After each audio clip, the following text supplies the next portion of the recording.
매일 아침을 뉴스로 깨웁니다. YTN 라디오 김호성의 출발 새아침. 여러분 안녕하십니까? 출발 새아침 김호성입니다. UN 기준에 따르면요, 인구 10만 명당 마약 사범이 20명 미만이면은 마약 청정국입니다.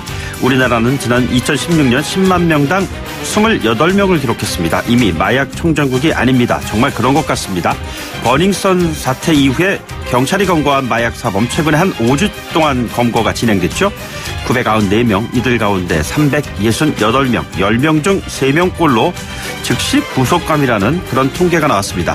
우리 사회 마약 유통, 중독 상황이 심각한 수준에 이르렀다는 지적이죠. 남녀노소, 유명인, 평범한 사람, 지역을 가리지 않고 광범위하게 확산하고 있습니다. 이 분야 전문가인 김희준 변호사는 법령상 규정된 마약이 2천여 종에 이른다고 말했습니다. 이 가운데 일명 데이트 레이프 드럭, 그러니까 데이트 강간 마약이라고 불려지는 신종 마약도 포함되어 있습니다. 평범한 사람들이 중독된 사람들의 피해자가 된다면 그것은 정상사회가 아닙니다. 위기사회인 것이죠. 마약으로 나를 파괴하는 사람들이 이젠 공동체를 위협하고 있습니다.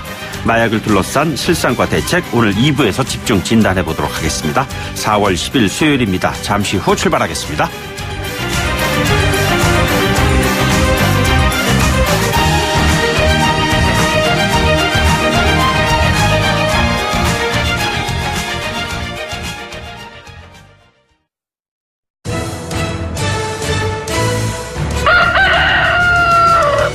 꼭이요 꼭, 출근길 꼭 알아야 할 뉴스, 이종래 꼭 뉴스.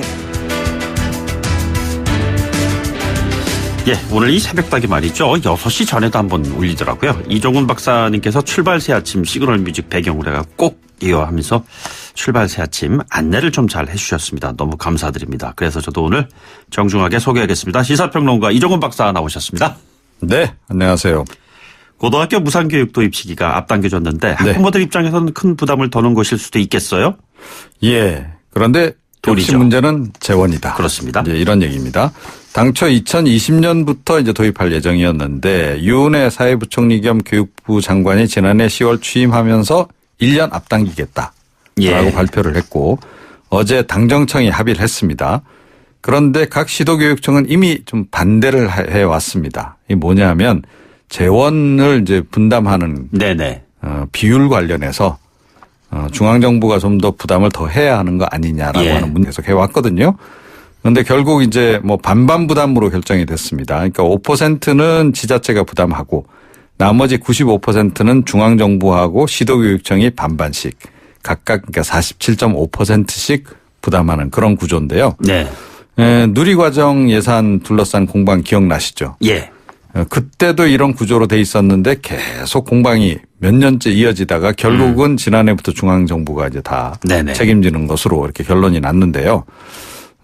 제가 보기에도 이번에도 어차피 중앙정부가 결국은 부담하는 쪽으로 최종 결론이 날 것 같아요. 예. 그렇다면 뭐 왜 이렇게 분란의 여지를 만드는지 좀 납득이 안 갑니다. 그러니까 이게 중앙정부가 부담한다는 것은 결국엔 국세가 많이 거친다는 얘기인가요? 그렇죠. 그리고 지방세라든가 뭐 교육세라든가 이런 것들이 아직까지 부담 비율이 좀 이제 낮다는 거죠. 네네. 그런 것도 있고 또 뭐 문재인 대통령이 연방 수준의 뭐 지방 자치하겠다라고 했지만 실제로 별로 좀 진행은 안 되고 있잖아요. 예. 그렇다라고 한다면 당분간은 뭐 중앙정부가 다 부담하는 쪽으로 차라리 결론을 내리는 게 간단하지 않을까 싶긴 합니다. 분란의 여지도 줄이고. 예. 그리고 또 고3부터 일단 이제 시작을 하기로 해서 이것도 약간 좀 이제 지적이 나오고 있습니다. 그러니까 중학교 무상교육 도입할 때는 읍면부터 했다는 거죠. 그러니까 가난한 지역부터 했는데 이번에 뭐 고3 그 기준이 뭐냐. 이제 이런 얘기가 나오고 있고 또 일각에서는 이거 결국 내년 총선용 또는 하락하는 국정 지지율 만회용 아니냐 뭐 이런 지적도 나오고 있습니다. 이게 고등학생 자녀를 둔 학부모들의 교육비가 연간 대략 뭐 한 200만 원 좀 밑에 좀 되는 것 같아요. 150여만 원 정도 이렇게 절약되는 거로 나오고 있더라고요. 네. 알겠습니다. 그리고 KT가 무제한 요금제 용량 상한을 없앤다 이렇게 얘기를 했다고요? 예. 무제한 요금제다 이렇게 광고를 하긴 했는데 그러니까 그것도 완전자까지 붙이지 않았습니까? 네네. 예. 그런데 사실상 상한을 둔 것이 알려졌죠. 하루 53GB를 초과해서 이틀 연속으로 데이터를 사용할 경우에 이 데이터 속도를 제한하는 네. 그런 이제 그 규정이 약관에 들어가 있었던 겁니다. 자, 이렇게 되니까 무늬만 무제한이다. 아니 완전이란 말을 붙이면 안 되는 거 아니냐. 네네. 이런 지적이 막 나왔어요. 비판론도 일고. 이러니까 케이트 측이 관련 약관 조항을 삭제하기로 일단 결정을 했습니다. 네. 다만 상업적으로 악용하는 사례는 좀 막을 계획이다라고 지금 이야기를 하고 있습니다. 예, 지금 다른 이동통신사도 유사한 지금 상한 조항을 지금 넣었거든요. 예. 어떻게 될지 좀 지켜보긴 해야 될 것 같고요. 네네. 뭐 이동통신 3사는 연내에 각각 이 5G 100만 명 이상 가입자 확보한다. 이런 목표를 지금 가지고 있긴 합니다. 예. 근데 5G가 지금 상용화되기 시작했는데 그 해당 지역에 따라서 잘 안 터지는 데도 있고 이런 것 같더라고요. 아직까지는 좀 불안전하다라고 예. 봐야 되겠죠. 네. 그리고 구제역 얘기 나오면 정말 가슴 철렁 내리는 그 축산농가 많으실 텐데요. 이번엔 아프리카 돼지 열병. 네. 정부가 담화문까지 내놓는 거 보니까 좀 심각할 수도 있는 것 같습니다. 그러니까 지금 이제 미리 선제적으로 지금 조치를 하겠다. 이런 의미로 읽힙니다. 네네. 어제 10개 부처 합동으로 담화문을 발표를 했어요. 그러니까 메르스 사태 때도 그랬고, 그러니까 한번 뚫리면 이건 좀 막기가 좀 어려운 거죠. 네네. 예. 이 아프리카 돼지열병은 본래 아프리카하고 유럽에서만 발생했는데 지난해 8월부터 중국, 몽골, 베트남, 캄보디아 이런 쪽으로 지금 급속히 확산 중입니다. 예. 그래서 지금 우리나라에서도 좀 비상이 약간 걸려 있는 상황인데요. 아직까지 본격적으로 우리나라에서 발생하지는 않았습니다. 다만 네네. 중국 등을 다녀온 여행객이 가져온 돼지고기 축산물에서 그 관련 바이러스 유전자가 14건이나 그동안 검출이 됐거든요. 아, 그렇습니까? 예. 네, 그래서 이제 약간 위기감이 고조되고 있는 거고요. 정부에서 요청하는 것은 해당 국가 여행 시에 축산농가 방문을 좀 자제해달라. 네네. 그리고 축산물 반입 금지해달라. 이런 내용입니다. 예. 그러니까 좀 유의를 해 주시는 게 좋지 않을까 싶습니다. 네네. 여행객들 특히 좀 참고해 주셔야 될 것 같습니다. 네. 오늘 말씀 여기까지 듣겠습니다. 고맙습니다. 네. 이종훈 시사평론가였습니다.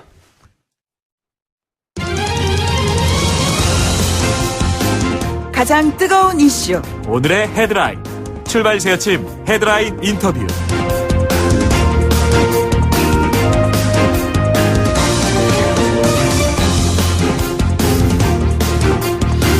네, 지금까지 이런 맛은 없었다. 이것은 갈비인가 통닭인가.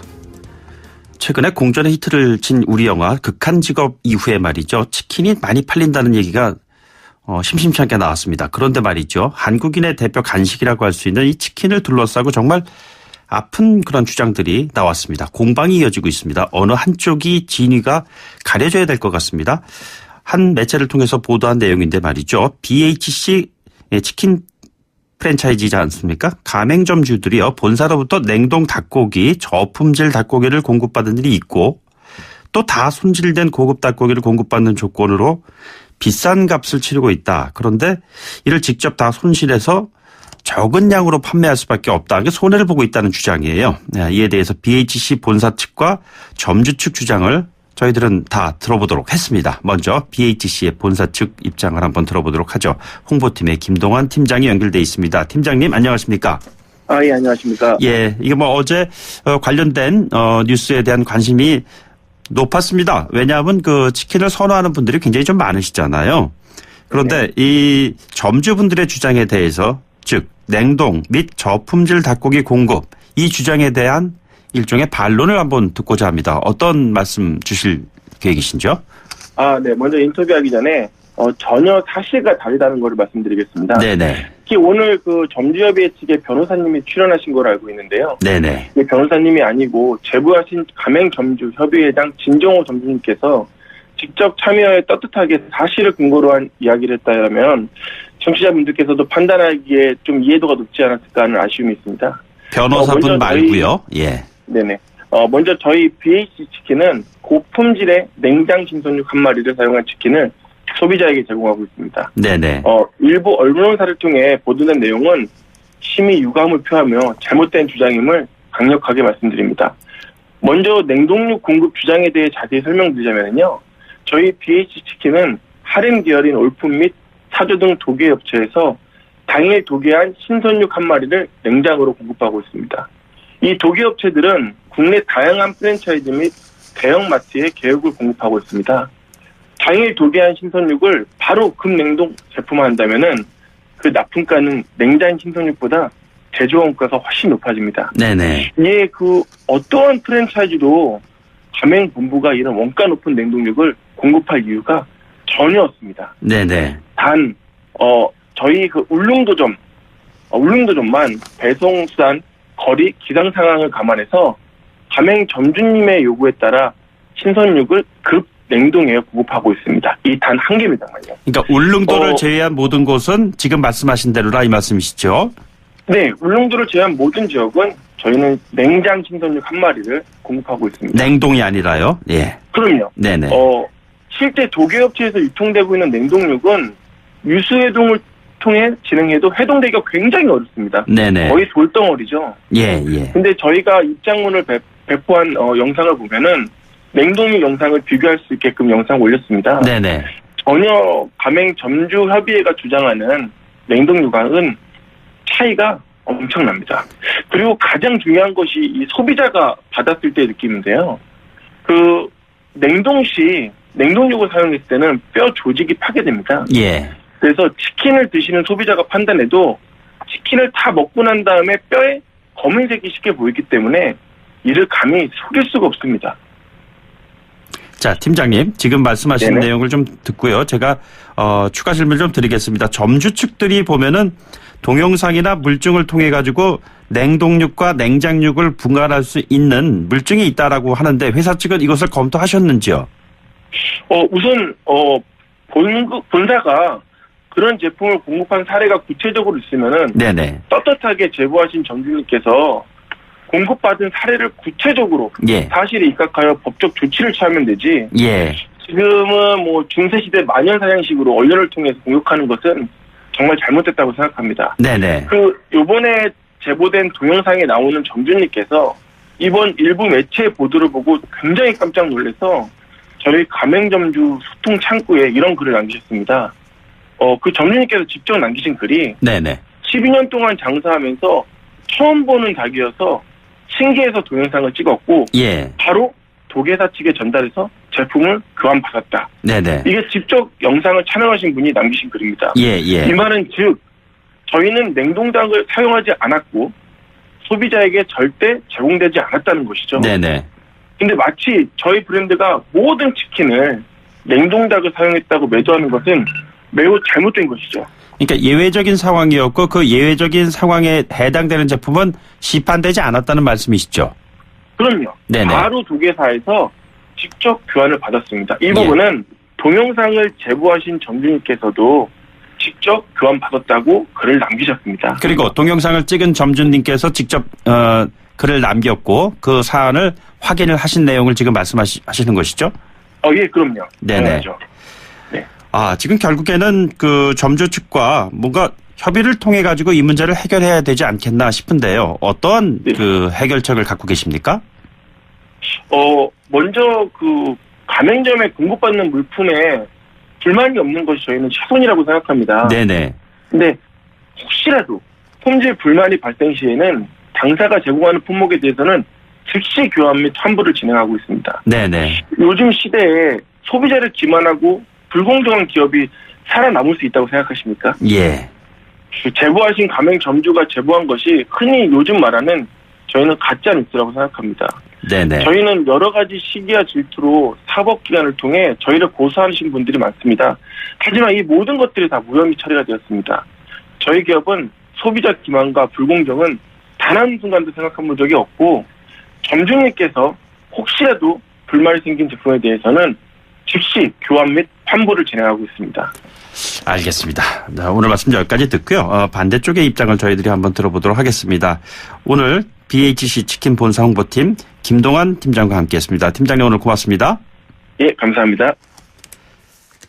자, 그런 말이죠. 바로 이어서요. 문제 제기를 한 쪽이요. 점주 측의 입장을 한번 들어보도록 하겠습니다. 법률 자문 맡고 있는 민주사회를 위한 변호사 모임의 김재희 변호사 연결돼 있습니다. 변호사님 안녕하십니까? 안녕하세요. 예, 방금 전에 BHC 치킨 본사의 홍보팀 팀장 말 들으셨죠? 네. 예, 근데 이쪽의 얘기를 들어보면은 전혀 사실무근이다 이런 주장입니다.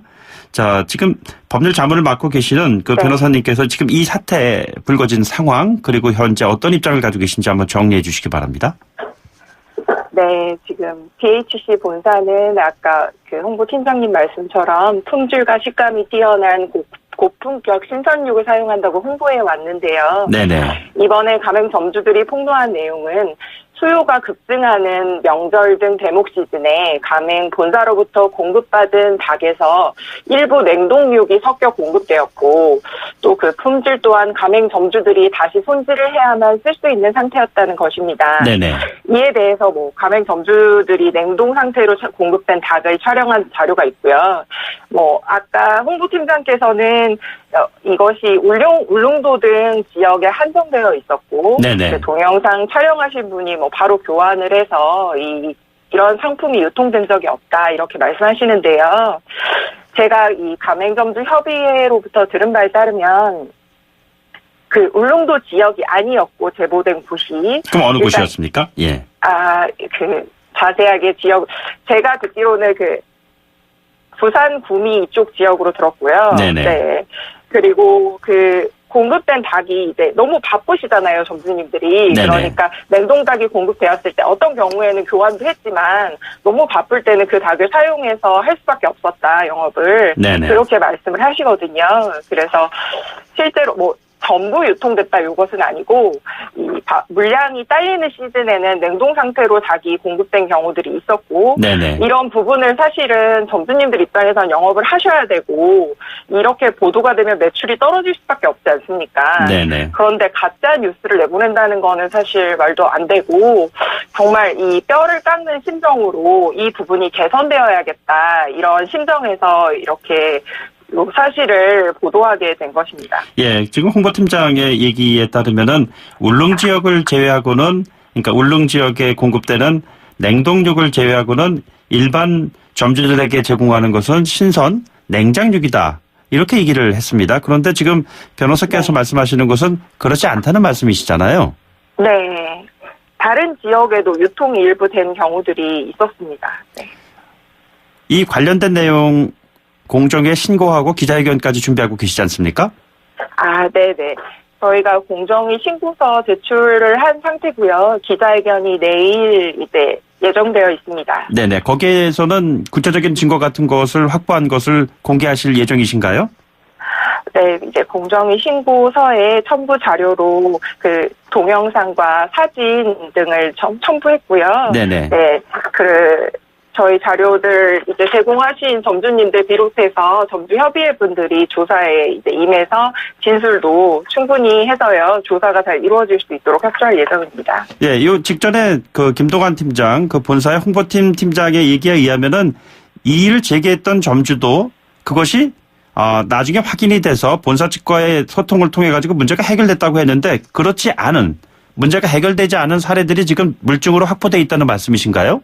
네네. 한 건이 아닌 걸로 저는 알고 있고요. 네네. 그 팀장님 말씀처럼 그 냉동육인 걸 발견하고 교환을 한 경우도 있지만 아닌 경우들이 있기 때문에 그 부분에 대한 자료를 제시할 예정입니다. 네. 아닌 경우라는 것은 교환을 받지 못했다는 건가요? 아니면 네네. 교환을 받지 못하고 이제 영업에 일부 사용한 경우들도 있었다는 사실에 대해서는 저희가 진술이나 추가 증거로 제시를 할 예정입니다. 회사 측에 교환 요청을 했는데 거부당한 것인가요? 아니면 아예 하지 않고 그냥 그 영업상 화급한 상황에서 그냥 냉동육을 그대로 소비자들에게 판매를 한 것인가요?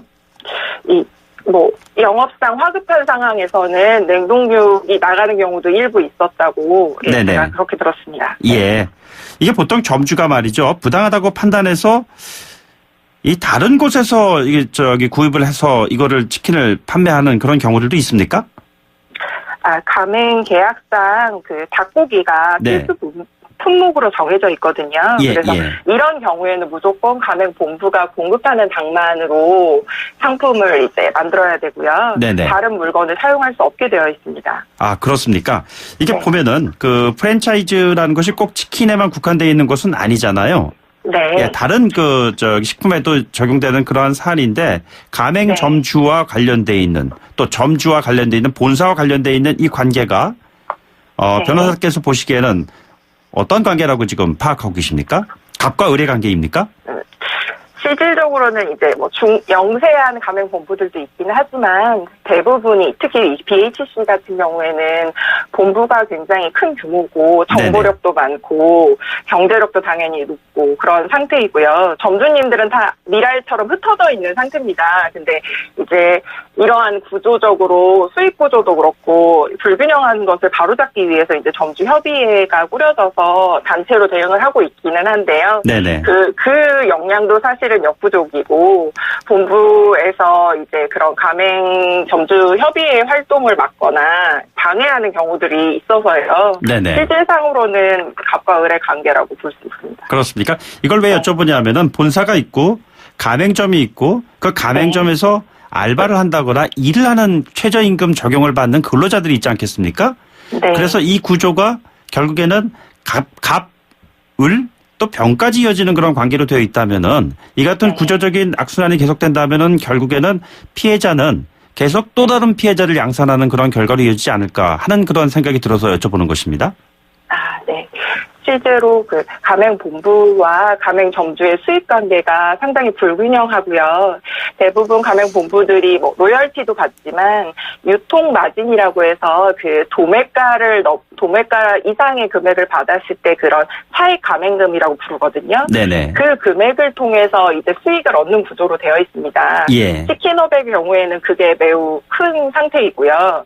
근데 이런 경우에 그 본부가 수익을 거의 대부분 가져가다 보면 점주님들이 수익이 낮아지지 않습니까? 네네. 그러면 이제 최근에 문제된 최저임금 등이 상당히 부담으로 작용을 하게 되는 것이죠. 예. 그래서 아무래도 그러면 이제 가맹 점주님들이 고용을 했을 때 고용 여건을 좀 더 좋게 해준다든지 이런 거는 사실상 어려울 수 있다고 보여요. 현실적으로 불가능하다는 말씀이시죠? 네. 말씀하신 김에 프랜차이즈 관련 법령 가운데 이것만은 시급하게 개정돼야 한다라는 것이 있다면 어떤 것이 있습니까? 네. 지금 가맹점 문제에서는 가맹본부와 가맹사업자 사이의 불공정 문제가 근본적으로 해결되어야 이 문제가 해결이 될 수 있는데 네네. 이를 위해서는 가맹점주들의 집단적 대응권 강화가 필수적이라고 생각합니다. 예. 그런데 이제 현행 가맹법은 가맹점주의 단체 구성권이나 거래 조건 협의 요청권은 보장하고 있지만 실제로는 가맹본사가 가맹점주의 교섭 요청을 거부해도 이를 제재할 수단이 전혀 없습니다. 때문에 가맹본부가 가맹점주의 결성 및 활동을 방해하는 경우도 상당히 많고요. 네네. 그래서 이런 실질적으로 가맹점주들이 협의를 할 수 있는 규정, 이제 구체적인 규정들이 필요하고 또 가맹본부가 만약에 가맹점주 단체의 결성이나 활동을 방해할 경우에 형사처벌하는 규정 등을 두는 것도 필요하다고 생각합니다. 알겠습니다. 내일 기자회견을 저희들이 좀 지켜보도록 하겠습니다. 오늘 말씀 고맙습니다. 네, 감사합니다. 지금까지 민주사회를 위한 변호사 모임 민생경제위원회 김재희 변호사와 함께했습니다. 예, 저희는 2부에 돌아오도록 하죠. 뉴스를 만들어내는 뉴스, 이슈를 끌고 가는 이슈. 아침을 여는 정통 아침 시사. YTN 라디오 김호성의 출발 새아침. 네, 출발 새아침 2부에서는요. 제가 오프닝 멘트를 통해서 예고해드린 대로 최근에 그 마약류 단속 결과가 나왔습니다. 마약 현황과 실태 알아보도록 하겠습니다. 잠시 뒤 돌아오죠.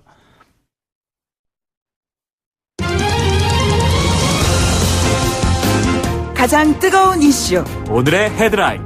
출발 새아침 헤드라인 인터뷰. 네, 강남클럽 버닝썬 게이트를 계기로 시작된 경찰의 마약류 단속이 속도를 내고 있습니다. 5주간의 말이죠. 집중 단속을 벌였는데 무려 1000여 명에 가까운 마약 사범이 검거가 됐습니다. 심지어는요, 인터넷으로 마약을 구매하는 사실까지 이번에 드러났습니다. 한마디로 말씀드리면은 마약, 인터넷 쇼핑 가능한 시대가 된 거죠. 어떤 문제가 있겠습니까? 전 광주지검의 차장검사로 GHB, 이른바 물뽕이라고 불리우는 그런 마약류를 최초로 적발한 김희준 변호사를 연결해 보겠습니다. 변호사님 안녕하십니까? 예, 안녕하세요. 예, 불과 한 달여 전쯤에 저희 지금 이 스튜디오에 직접 출연하셔서 마약 관련된 우려와 현황, 대책 등등을 말씀해 주셨는데 방송인 로버트 할리 씨가 마약 투약 혐의로 체포가 됐습니다.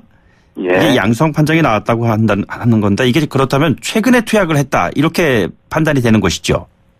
예, 언론 보도상에 보니까 간이 시약 검사에서 양성 반응이 나온 것으로 보도가 되고 있거든요. 네네. 예, 간이 그 시약 반응 검사에서 양성 반응이 나왔다는 것은 5일에서 일주일 이내에 그 필로폰을 투약한 것으로 그렇게 보여집니다. 간이 소변 검사의 양성 판정이라는 것은 그럼 한 일주일 이내에 마약을 투여했다 이런 증거라고 봐도 이제 맞는다 뭐 이런 말씀이시잖아요. 예. 간이 시약 반응 검사는 통상적으로 일주일 이내에 마약을 투약을 했을 때 검증이 가능한 방법이거든요. 네네. 그래서 간이 시약 반응 검사에서 양성 반응이 나왔다는 것은 최근 일주일 이내에 투약했다는 것을 반증하는 겁니다. 예. 오프닝 멘트에서도 제가 말씀드렸습니다만 약 1000여 명에 가까운 마약 사범이 검거됐다고 하고요. 이 사람들 가운데에서는 인터넷으로 필로폰까지 구매했다 이런 얘기가 나오고 있습니다. 인터넷으로 마약을 구입하는 그러한 시대가 이제 열렸다고 해도 크게 틀린 말이 아닐까요? 예, 요즘은 이 마약 거래의 트렌드가 바뀌었습니다. 예전에는 전문적인 마약 사범들 간에 서로 만나가지고 맞대면 방식으로 거래를 했는데요. 네네. 최근의 트렌드는 이제 인터넷을 통해서 거래를 하는 것이 일반적인 트렌드가 됐습니다. 예. 그래서 이제 그전과 다른 게 인터넷을 통해서 거래를 하게 되면은 파는 사람이나 사는 사람이나 상대방이 누군지를 모르게 되는 거죠. 예. 이런 현상이 나타나게 되면서부터 오히려 마약 사범에 대한 검거는 훨씬 더 어려워졌다고 봐야 됩니다. 이게 로버트 할리 씨 같은 경우에는 보면 인터넷을 통해서 마약을 대금을 지불했던 그 증거도 지금 나왔고요. 과거에도 2차례나 마약 관련 수사를 받은 것으로 확인이 됐고 했는데 이렇다면 상습 투약 가능성이 높다 이렇게 봐도 될까요? 네, 인터넷을 통해서 마약을 주문할 정도라면은 마약에 대한 관심이 굉장히 높았던 걸로 추정할 수 있고요. 네네. 그 정도라면은 그동안에 마약이 굉장히 익숙해져 있다, 친숙해져 있었다고 추정해 볼 수 있을 것 같습니다. 예. 그러나 이번에는 이렇게 검거가 됐다고 하지만 이 같은 인터넷상에서 마약을 구입하고 투약하고 이러한 과정을 쭉 적발해내기란 사실상 쉽지 않을 것 같은데 어떻습니까? 예, 제가 모두에도 말씀드렸지만은 인터넷상으로 거래를 하게 되면은 파는 사람이나 사는 사람이나 누군지 알 수 없고요. 더더구나 이제 그 공급책 같은 경우가 해외에서 마약을 보내주는 경우가 대부분이기 때문에 네네. 마약 사범을 소위 말해서 투약 사범으로부터 시작을 해가지고 공급책, 밀수책까지 연결해서 올라가는 수사를 하기가 훨씬 더 어려워졌다고 봐야 됩니다. 예. 더더군다나 대금 지불을 암호화폐로 한다고 했을 때 이 같은 그 검거 상황은 더욱더 어려워질 수 있지 않겠습니까? 네, 그 현금으로 거래를 하게 되면은 계좌 추적 방식이나 이런 걸 통해서 공급자하고 구매한 사람이 누군지를 파악이 가능한데요. 네네. 최근에는 이제 그러한 그 추적을 피하기 위해서 소위 말한 그 암호화폐 또는 가상화폐를 이용을 해가지고 거래하는 게 늘어나고 있고요. 예. 더더구나 이제 인터넷도 일반적인 그 인터넷상에서 나타나는 판매 사이트를 이용을 하게 되면은 추적이 더 쉬워지기 때문에 딥앱이라든가 다크앱 같은 일반적인 그 인터넷 그 검색 엔진으로는 찾을 수 없는 그런 사이트를 이용을 해가지고 마약 거래를 하고 있습니다. 청취자분들의 이해를 좀 돕기 위해서 방금 언급하신 딥웹 또는 다크웹 이런 것들은 어떤 것을 의미하는 것인지요? 이건 IP 그 주소 추적이 불가능해가지고 소위 말해서 인터넷 세계의 뒷골목으로도 불려지고 있는데요. 네네. 통상적으로 우리가 사용하는 익스플로러라든가 크롬과 같은 일반적인 웹브라우저라든가 네이버 다음과 같은 검색 엔진으로는 찾을 수 없는 특수한 웹 영역입니다. 예. 그래서 이러한 그 폐쇄성 때문에 마약이라든가 무기 거래는 물론 아동 포르노까지 유통이 되고 있는데 사실 전 세계의 범죄 거래가 이곳에서 이루어지고 있다고 해도 과언이 아니라고 할 정도입니다. 아, 그렇습니까? 저희들이 네. 최근에 그 강남클럽의 실상을 고발한 일종의 르포르타지 소설인 메이드 인 강남의 작가를 직접 스튜디오에 출연시켜서 얘기를 들어봤는데요. 이 강남클럽 네. 같은 데에서 이것이 이미 공공연하게 유통되고 있다 하는데 그 이면에는 이 같은 구조가 있다고 봐도 틀리지 않겠습니까? 예, 그런 구조가 있을 가능성이 상당히 있는 거죠. 예. 그렇다면 이 수사가 어떠한 방식으로 전개돼야 이 같은 부분을 차단할 수가 있다고 생각하시는지요? 그래서 이제 그만큼 수사가 어려워진 건데요. 요즘은 이제 인터넷 거래 방식이 주된 그 트렌드로 자리를 잡았기 때문에 사실 이제 이런 것까지도 포착해낼 수 있는 그 상시적인 모니터링 시스템을 제대로 구축을 해야 됩니다. 네네. 지금 현재 방식은 그 마약을 나타낼 수 있는 언어 같은 게 굉장히 많거든요. 예. 그래서 그걸 일일이 뭐 수작업으로 이게 검색을 해가지고 찾아내는 방식인데 그런 방식으로는 한계가 있을 수밖에 없거든요. 네네. 그래서 이제 자동적으로 검색할 수 있는 시스템을 구축을 해서 실시간으로 이런 사이트를 포착을 해내야 되겠죠. 방금 전에 그 은어 말씀하셨는데요. 최근에 보면은 그 정준영, 승리, 이 강남클럽 관련해서 수사를 받고 있는 이 사람들의 단톡방에 보면은 뭐 고기, 캔디 뭐 이런 것들이 그 마약을 지칭하는 그 용어들이 은어들이 많이 있다고 그러는데 지금 그런 말씀하시는 건가요? 네네. 그 마약을 나타내는 언어는 굉장히 많은데요. 직접적인 용어를 사용했을 경우에는 수사기관에서 포착이 되기 때문에 네네. 다른 단어로 해서 마약을 표현을 하거든요. 예. 그래서 여기서 말하는 뭐 고기라는 것은 대마초를 의미를 하고 뭐 캔디는 뭐 엑스터시나 합성 마약 같은 거. 네네. 그리고 뭐 필로폰을 나타내는 뭐 단어도 굉장히 많은데요. 뭐 얼음이라든가 뭐 작대기, 아이스, 뭐 작두 뭐 이런 것들이 필로폰을 나타내고요. 예. 프로포폴 같은 경우도 뭐 우유 주사라고 해가지고 다른 표현들을 사용을 하고 있습니다. 그 대화방의 내용들을 보면은 그 마약 검사에서 걸리지 않는 방법까지 구체적으로 제시를 하고 있습니다. 탈색, 염색 번갈아 하면서 모발 검사를 하면은 마약 검사에 걸리지 않는다라든가 뭐 이런 얘기들이 있는데 실제로 이것이 신빙성이 있는 내용들인지요?